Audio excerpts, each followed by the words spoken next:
तर वेदांत अग्रवालचे आजोबा सुरेंद्र अग्रवाल यांना अटक करण्यात आलेली आहे। पुणे अपघात प्रकरणात पहाटे 3 वाजता सुरेंद्र अग्रवाल यांना अटक करण्यात आलेली आहे। पोर्शे कारच्या चालकाला डांबून ठेवल्याचा आरोप त्यांच्यावर आहे। गुन्हा स्वतःवर घेण्यासाठी चालकावर जबरदस्ती केल्याचा आरोप करण्यात आलाय। चालकाने दिलेल्या जबाबात धक्कादायक खुलासा झालेला आहे। महत्त्वाची बातमी आपण पाहत आहोत आणि या संदर्भात आपण अधिक अपडेट घेणार आहोत आपले प्रतिनिधी योगेश बोरसे यांच्याकडून। योगेश, प्रणिता, पुणे अपघात प्रकरणात आता वेगळं वळण लागलेलं आहे, कारण या प्रकरणातील अल्पवयीन आरोपी वेदांत अग्रवालचे आजोबा त्यासोबतच विशाल अग्रवालचे वडील सुरेंद्र अग्रवाल यांना पहाटे 3 वाजताच्या सुमारास अटक करण्यात आलेली आहे। कारण त्यांच्यावरती जो काही ठपका ठेवण्यात आलेला आहे, अर्थातच त्यांच्या ड्रायव्हरने स्वतःवर गुन्हा घ्यावा अशा पद्धतीची जबरदस्ती ड्रायव्हरवरती करण्यात आली होती। त्यासोबतच त्या ड्रायव्हरला डांबून सुद्धा ठेवण्यात आलं होतं।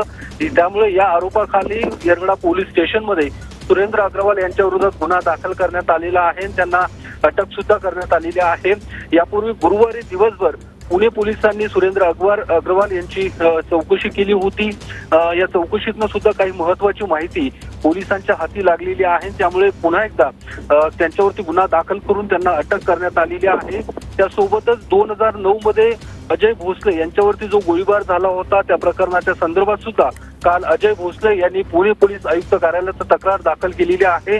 त्या संदर्भात सुद्धा सुरेंद्र अग्रवाल यांची चौकशी केली जाणार आहे, कारण सुरेंद्र अग्रवाल यांचे अंडरवर्ल्डशी संबंध आहेत का असा संशय व्यक्त केला जात आहे। त्या संदर्भात सुद्धा आता पुणे पोलीस सुरेंद्र अग्रवालांची चौकशी करणार आहे। त्यामुळे या संपूर्ण अपघात प्रकरणाला आता वेगळं वळण लागल्याची ही पुन्हा चर्चा पाहायला मिळते। अगदीच योगेश, वेळोवेळी तुमच्याकडनं या संदर्भातील अधिक अपडेट घेत राहू। तुतास धन्यवाद या सविस्तर माहिती संदर्भात। तर पुणे अपघात प्रकरणात ही नवीन अपडेट आपण पाहतोय। पहाटे 3 वाजता सुरेंद्र अग्रवाल यांना अटक करण्यात आलेली आहे। पोर्शे कारच्या चालकाला डांबून ठेवल्याचा त्यांच्यावर आरोप करण्यात आलेला आहे। चालकानं या संदर्भात जबाब दिला होता आणि त्यात हा धक्कादायक खुलासा झालेला आहे। वेदांत अग्रवालचे आजोबा आहेत सुरेंद्र अग्रवाल आणि त्यांना अटक करण्यात आलेली आहे।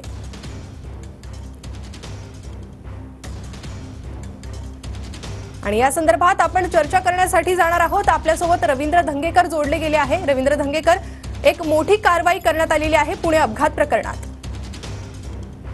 ही कारवाई अनेक दिवसापूर्वी व्हायला पाहिजे होती।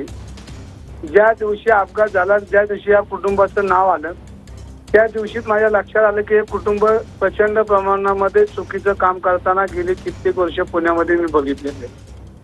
फक्त पैशाच्या जोर आणि पाकिट संस्कृतीमध्ये अनेक पोलीस अधिकाऱ्यांना वाकून यांनी अनेक काळे धंदे करून प्रचंड प्रमाणामध्ये त्यांनी प्रॉपर्टी हस्तगत केली।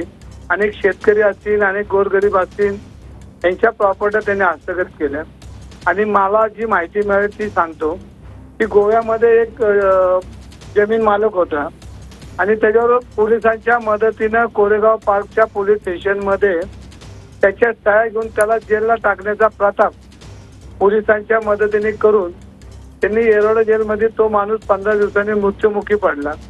आणि पोलिसांच्या पैशाच्या पाकिटावर ही एक चौकशी झाली पाहिजे। आणि ह्या ज्या प्रकरणामध्ये अग्रवाल परिवार आहे यांच्यावर अनेक पहिल्यांदा तक्रारी आहेत, पण पोलीस खातं एक सर्वसामान्य माणूस असेल तर त्याला वेठीस धरतात। पण आमचे माजी नगरसेवक, आमचे सहकारी मित्र अजय भोसले यांनी एक तक्रार काल दिलेली होती आणि ते बरेच दिवसापासून ती तक्रार पेंडिंग होती।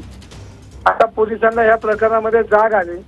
माझी पोलीस आयुक्तांना विनंती की हेच प्रकरण आहेत, त्याची सगळी प्रकरणं बघावी आणि ज्या ज्या लोकांवर अन्याय झाला आणि ज्या ज्या पोलिसांनी यांच्यापूर्वी त्यांना मदती केल्यात त्यांच्यावर कारवाई करण्याचं धाडस करावं, तर खऱ्या अर्थानं या पुणेकर लोकांना न्याय मिळेल। जी लोक मृत्युमुखी पडली आणि पोलीस त्यांना घरी पाठवतात, त्यांचं बॉडी ही ससूनच्या डेड हाऊसमध्ये असताना सुद्धा पोलीस तिथं पंचनाम्याला पोहोचले। ही काळिंबा फासणारी घटना फक्त पैसे काम करतात द्यायचे आणि इतक्या प्रचंड प्रमाणात पैसा वापरून वरती वापरून यांनी ह्या पुणे शहरामध्ये लोकांना वेठीस घालण्याचं काम केलं। याची सखोल चौकशी झाली पाहिजे आणि याच्यामध्ये दूध का दूध पाणी का पाणी झालं पाहिजे, तरच खऱ्या अर्थानं कायद्याला लोक विश्वास ठेवतात। अगदीच रवींद्र धंगेकरजी धन्यवाद, तुम्ही TV9 ला प्रतिक्रिया दिल्या संदर्भात।